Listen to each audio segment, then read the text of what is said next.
So welcome to my latest episode of A Get a Life Moment with myself, Lisa Davies. And today I am joined by Sahera Chohan, who is an author and a coach and a former BBC TV presenter. Absolutely fascinated to speak to her today, as I'm sure you will be as the story unfolds. Welcome, Sahera. Thank you, Lisa. Good to see you. So for those people who don't know you, who is Sahera Chohan? Gosh, it's a great question, and I'll try and condense it because I'm, 55 years old. There you go. I've given my age away, and I've done a lot in my life. And who am I? Basically, I'm somebody who likes to inspire people and help people. When I was a very little girl, I remember, my parents' friends sort of saying, "What do you want to do when you grow up?" And I always used to say, "I want to help people." And I never actually knew, obviously, what that would look like or what that meant, but that was always like a driving force. And so all the work that I do and have done has been with an aim to actually inspire people, motivate people, help people be their best. So I currently work as a facilitator and a coach in organizations, helping people, be at their best in terms of the way they bring themselves to work and how they approach what they need to approach. So it's not just about the tasks, but it's also about actually coming with an attitude that can help people to perform even better. So I do that. I also, I'm an author as well. So I'm currently writing a book on helping people to, come through bereavement and grief, and I'm sure we'll talk about that. We'll talk about that. Yeah, absolutely. Yeah. So I love to write, and again, through my writing, help people. And when I was working as a TV presenter for the Beeb, I kept trying to push myself forwards to do a show like Oprah, Oh, wow. Yeah, that was so good. In those days, there weren't a lot of kind of talk shows like that, and so I was always sort of trying to do that because, yes, I was presenting other shows, but I wanted to do that. It didn't happen, but, who knows? There's still time. Exactly. So, yeah, I hope that kind of answers your... Yes, absolutely. Now, I happened upon you by reading one of my favourite magazines that I've written for myself and that I subscribe to. It's my Christmas present from my stepmom every year, in Kindred Spirit. And it was a fascinating article about a book about 2020. And as I got into the article, I was really moved by it. Because, well, I'm going to let you unpick the story there. I don't want to give yours and Nigel's story away, but we are in 2020, and this book was about a fictional book, allegedly, but it was a piece of work by your husband. So tell us about the journey that you took to get to the point where I might be reading an article in Kindred Spirit about this quite amazing book. Yeah, thank you. Well, it was definitely a novel. It was definitely fictional. He wrote it in 1993 as part of his PhD, and then it was published in 1995 by Hodder and Stoughton. They were his publishers. Yeah. And it was his third novel. I beg your pardon, it was his fourth novel.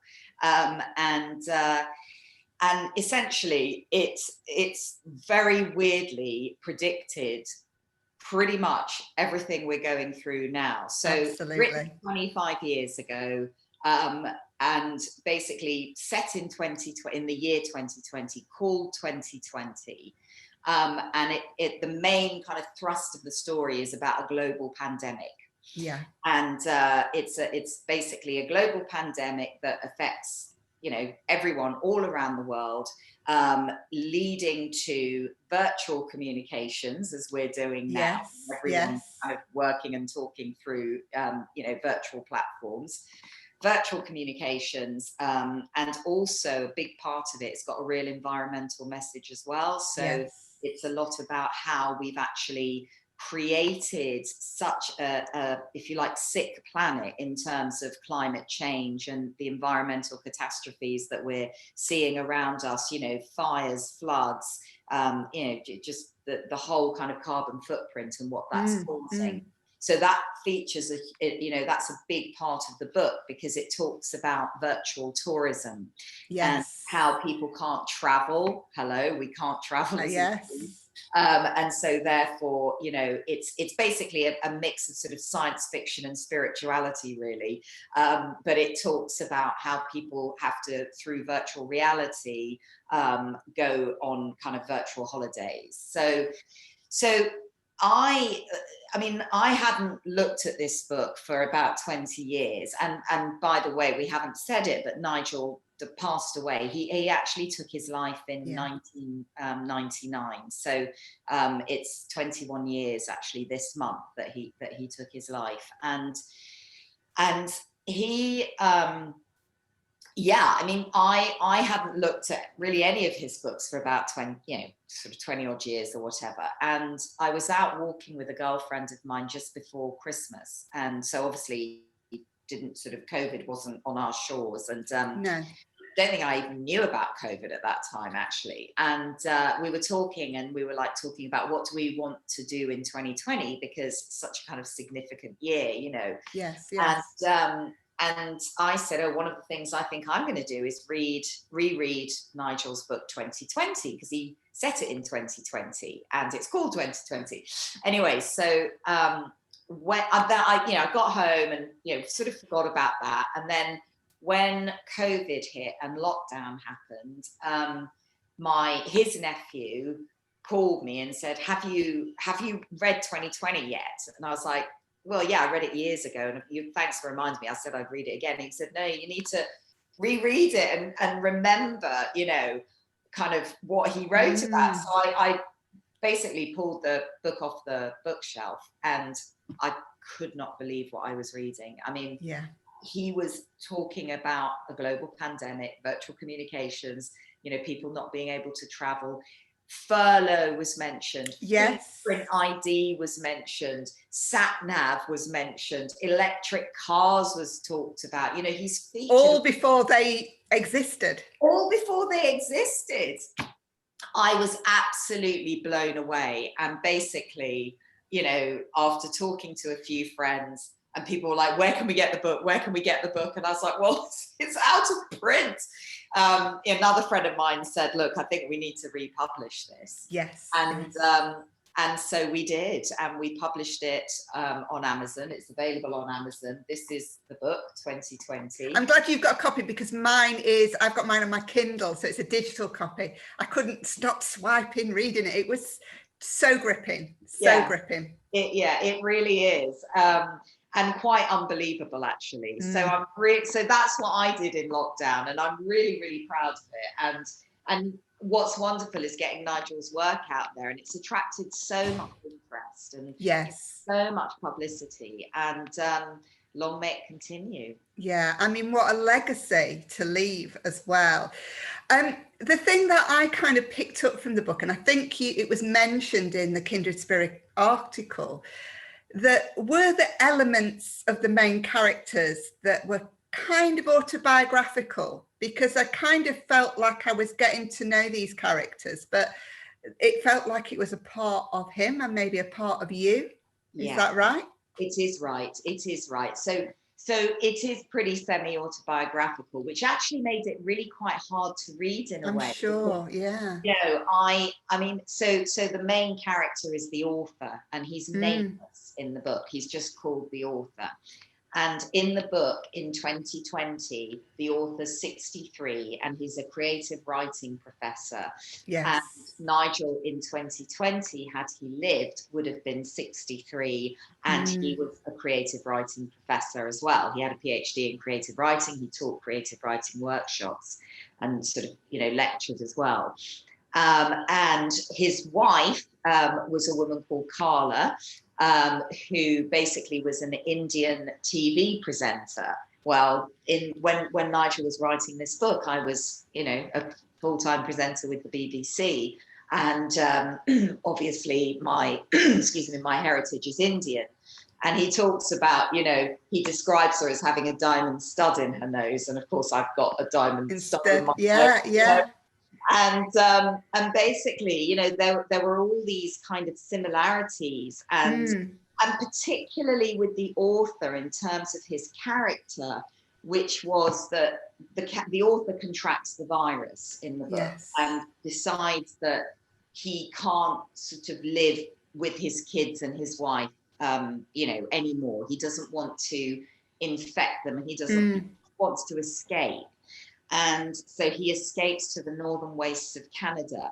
Yes. And basically plans to die. I mean, there are parts of that in the book about how he's thinking about actually taking his own life before the virus does. Yes. And, I'm not going to give the ending away because it's kind of an amazing ending, but basically it's Nigel took his life, and there's a passage in that book where he talks about, Carla's best rid of me, she'd be all right on her own. And I was reading this going, I'm not all right, No. I wasn't all right. I mean, I am all right now, but it's taken me a long time to come to terms with his suicide. And so, I was sort of shouting out loud to him when I was reading this, going, no, I did, and reading about kind of, we've got 2 sons in the book, and we always talked about, having kids. And that was one of the tragedies of his death for me, because I didn't, remarry, and I don't have children. And that reading that we had kids, and, it was like really what my life could have been had he not done what he'd done. And that was that wasn't easy. Yeah. I mean, it's one thing for somebody a reader to read that, knowing that information. It's very moving, and it's almost, you kind of seeing an insight into somebody that really nobody would see. So in that way, it's very moving for the reader. But for you to pick it up and read it again after all these years, how did that feel, retrospectively now, reading it in 2020? That's a really good question, and I'm glad you asked it, because there are 2 kind of responses to that. One is, it was really painful because I was reliving my experience of my husband, if that makes sense, and his work and his words. And, obviously when he wrote the book, there was no, there wasn't a digital copy, because that wasn't what existed in those days. So it's only a hard copy. And so in order to republish the book, we had to get it digitized. And, I've talked about this before, but I had to go through the digital version several times, because there were so many typos and, whole passages that needed rewriting because the formatting was all out. And so I was basically kind of writing his words, and that was weird. It was sort of like writing his work, writing his book, rewriting it, I'd say. But that was really strange for me, and actually quite painful. On the other hand, it was also incredibly healing. Like, a lot of my friends were like saying, you know what, in a way, releasing this book into the world, you're releasing Nigel into the world again, and you're releasing him, for the world to have him now, and not just you. And it's not just you with his memory and his work. Other people can share in that, and I think, it's both. It's both. It's been hard emotionally, but it's also, I'm really glad and really proud I did that, and I feel a lot of joy around it as well, that I got his work out there, and hopefully he can have, I think he's getting a lot of attention at the moment with this book, and I've been, talking to a couple of people around making it into a movie as well, because he wrote it as a film, and it would be a brilliant movie. It would be a brilliant movie. So there's been some interest, which is great, but I'm not sort of 100% sure which direction I'm going to go and who I'm going to go with. But it would be wonderful to have it out there as a film as well. So, we'll see. Yeah, what comes to me as you're talking about that is one of the obscure things that I teach is storytelling with the archetypes of the tarot, and using that as a mirror reflective tool for personal growth rather than prediction.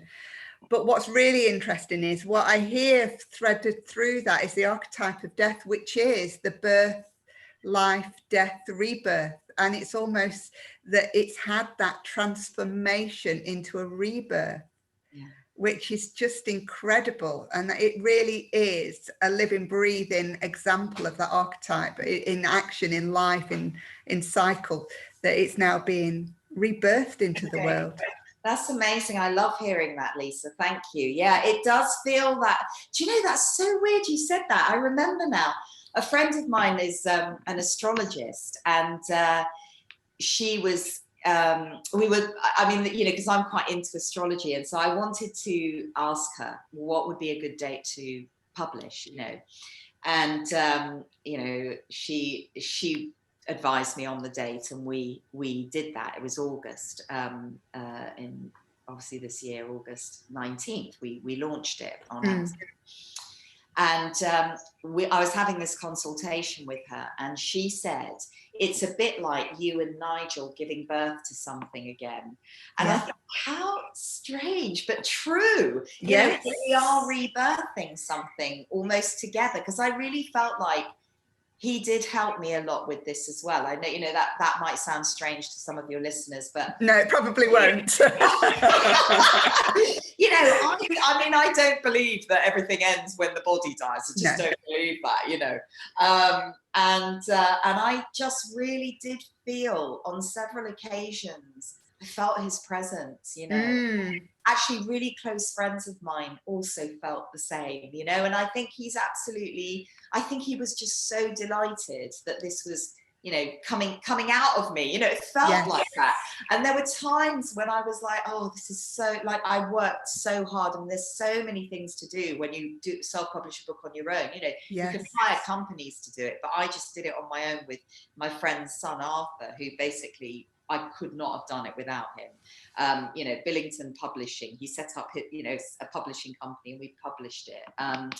But there were so many times when I said, well, I just can't, I can't, like particularly things like writing the foreword, which was really hard, and writing about the author, and picking the reviews, and there was so much work involved. And one friend said, it's a bit like labour pains, It is, giving birth. Yeah, absolutely. There's an effort, but a joy at the end of it. And it's like you were co-creating again, isn't it, together, which is a beautiful way of viewing it. There was an aspect of the book that really, really intrigued me, though, which was the more shamanic side to the story. Not to give too much of the book away, because I would obviously like people to go and read it, but the shamanic aspect to it as well, so that from the AI and the extremes of AI balanced with the indigenous tribe in the shamanic aspect of it, which was such a beautiful contrast. So the Cogi, you're referring to the Cogi, who are an actual tribe. They're a Amazonian, Colombian, as you say, indigenous people, and Nigel found out about them through a book that was written by a guy called Alan Herrera called The Heart of the World. And Alan then, he was a documentary, or he is a documentary filmmaker, and he's made 2 films on the Cogi. The first one was The Heart of the World, which came out in 1990. You can, watch it on YouTube and other platforms. And the second film is called Aluna, which is amazing and really hard to watch. And the Cogi Tribe, Nigel features in the book as the virtual tourism project. So William and Julia, who are the other 2 main characters of the book, who, by the way, have a really interesting backstory, which I won't give away, but it's sort of fascinating how they came to be. William is a test pilot for this virtual reality program that goes in and visits the Cogi, and he learns their message, which is that if, you know, mankind keep treating the planet the way they are treating it, the planet will get sick, and of course then man, woman, we will get sick. And which is, you know, like, look what's happening. And the Cogi warned that we would have, you know, we would suffer viruses. They actually said that in I think it's in Aluna, they say that we were, you know, they're worried about us, and they call themselves the guardians of Mother Earth. Yes, beautiful. Yeah, and they call themselves elder brother, and they call us younger brother. And they used Alan's documentaries to pass their message on, and that really, obviously, you know, hit a nerve with Nigel, and that's why he wanted to feature it in the book as well. So he did combine brilliantly, as you said, you know, the virtual reality program with actually going to a tribe who can teach us. It's like an education, really. Yes, yeah. There's so much. This book is science fiction. It's education. It's spiritual. It's a real adventure. You know, involving a road trip across the US, and you know, there's just so many aspects and layers to this book. Absolutely, and it's precognitive as well. Which is incredible. So I'm sure everybody will run out there and buy it now. It would be the best Christmas gift that you could give for an avid reader who's got any interest in well, sci-fi or spirituality, or learning a little bit more. I think it kind of reflected aspects of learning about oneself as well in it. You know, it was really, really interesting. It does make you think. Nigel always said he wants his readers to be shaken up and, you know, shake people up, wake people up. And he definitely does that with this book, because it leaves you kind of like, what was that? You know, it's like, you know, that was I mean, I've got people still kind of emailing me and texting me going, my goodness, it just transported me into another world, and now I really kind of like, it questions reality and identity and all of that. There's quantum physics thrown in as well, you know, which is, I mean, it's amazing that he managed to do that in what is essentially quite a sort of thin book, really. Yeah, it's got, like you say, it's got so many layers to it. And the two main characters, are they based on anybody? Are they based on friends or family? Yes, they're based on families. So so William is based on his brother, and Julie is based on his sister. Yeah. I did wonder about that. Yeah. Fantastic. And I mean, what a joy to rebirth that with him in 2020. And what a legacy he has left. Thinking on from that though, now, you know, you said at the beginning when we started to chat, you were talking about a book that you're working on now, because whilst there's lots of joy and whilst, you know, this is an amazing book to read, there is obviously that much deeper aspect to it for your own loss. And the book that you're working on now, just tell us a little bit about that. Yeah, thank you. I basically, it's a book on losing your love, your partner, you know, your husband, your mate, your wife to suicide. And I mean, death in itself is, I mean, we're facing it. We've always faced it, and we face it big time. And there are many forms of grief, aren't there? It's not just losing loved ones, but, you know, losing jobs, losing our health, you know, whatever. Any loss will, you know, you will have grief around. But because of my own personal experience of losing my husband to suicide, it's been such a journey I've walked over the last 21 years. And there's been so many aspects that I've walked through that have really helped me, things that have really helped me, and things that haven't really helped me. And I really wanted to write a book that helps people who have suffered something similar. Because when Nigel died, I was a week away from my 35th birthday. We were just about to move house. We were going to start a family. And all of that just got swept away from me. It was like the ground underneath me just got swept away. And I remember saying to my friends at the time, I just wish I knew someone who was going through what I was going through. And I wasn't ready and didn't really feel drawn to joining any kind of support groups at that time. I felt like I can't deal with other people's grief. I can only deal with my own. And that was my decision. But I absolutely wished that there was someone who had been through something similar that I could relate to. And my family and friends have been amazing, but nobody went through what I went through. No. And when you are in such a in such an experience, you really want somebody who understands what you're going through. And so I thought I'd write this book. And I mean, I haven't finished it yet. I'm still working on it. But my hope is that it'll, get published hopefully next year or possibly the year after. And if a publisher doesn't take it, I'll publish it myself. Now I know how to do that. It's interesting how these things come around in order to prepare us, isn't it? It really is, actually. That's what somebody else said. Sure, now you know the experience. You can do it again. So I feel really encouraged by that, actually, because what it means is the book will be out there, whether it's through a publisher or through through Amazon, through myself. And so that's been a book that I've been working on for, let me see, when did I start it? Over a year ago, I think.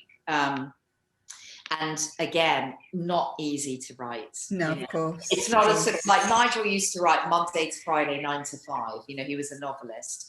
I can't do that because it's an emotional experience every time I write it. So yeah. So very cathartic again. So another layer of healing. Absolutely. Healing never ends. Healing never ends. You don't get to a point and go, oh, okay, I'm done now. That's it. Oh, I'm fine now. No. Grief is such a creature.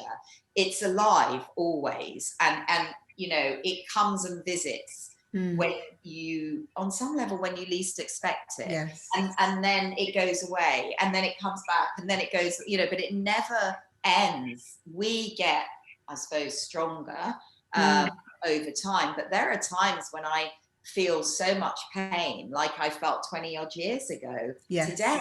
It's like, it has a life of its own, grief. And I think our job is to just be able to feel strong enough to face it and be with it when it comes, rather than trying to escape through alcohol, drugs, shopping, food, all those things that I've tried but doesn't work, But to sit with it, to invite it in and say, what have you got to teach me?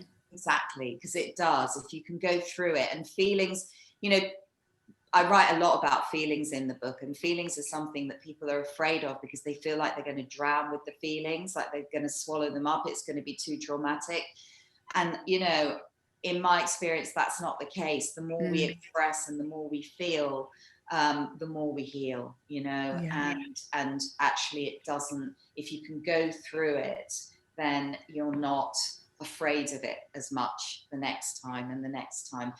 When Nigel first died, I used to basically every day make myself cry, get angry. I'd have like a bunch of pillows and I'd sort of bash them up and get my anger out because I was so angry. I'd sob. I'd do all of that every day. And then after a while, it was like, oh, I don't feel like it today. Okay, don't. And then the next day I would do it again. And then it would be, do you know what I mean? It got like less and less as a result of expressing that pain. But now you're utilising that to help others, which brings us right back round to when you were a little girl, you just knew that you wanted to help others. And people who follow me will know that I talk a lot about our soul purpose. What are we here for? What have we come on this earth to do? And often the clues to that purpose are rooted in our childhood, when we've not got all the trappings of mortgages and jobs and responsibilities, when we are just naturally being in our purpose. And you started off right at the very beginning saying, as a little girl, you didn't know how it was going to manifest itself, how it was going to show up, but that you basically were saying that your purpose, your sole purpose, was to help people. And so it's been, you know, often when we're helping others and our purpose is to help others, you know, we've got to tread a track ourselves. We've got to have taken a journey ourselves in order to be in the place to be able to help others. And that's sometimes extremely painful. Yeah. But out of that, it sounds like something quite beautiful has been birthed and will be birthed that will fulfill that purpose of helping others, which is just gorgeous. Thank you. So before we end today, as I ask all of my guests, I have another question to ask you. If you could share with the viewers and the listeners one top tip for life, what would it be? Gosh, there are so many, but the one that I'm really practicing myself at the moment is be in the moment, be in the present. Don't think about yesterday or tomorrow, because tomorrow isn't born and yesterday's already happened. So be as much as you can in this moment and notice what's around you, not just what's in your head. Brilliant. Make every moment count. It's been an absolute pleasure talking to you today. Thank you so much. Thanks, Lisa. It's been great for me too. Thank you. Thank you.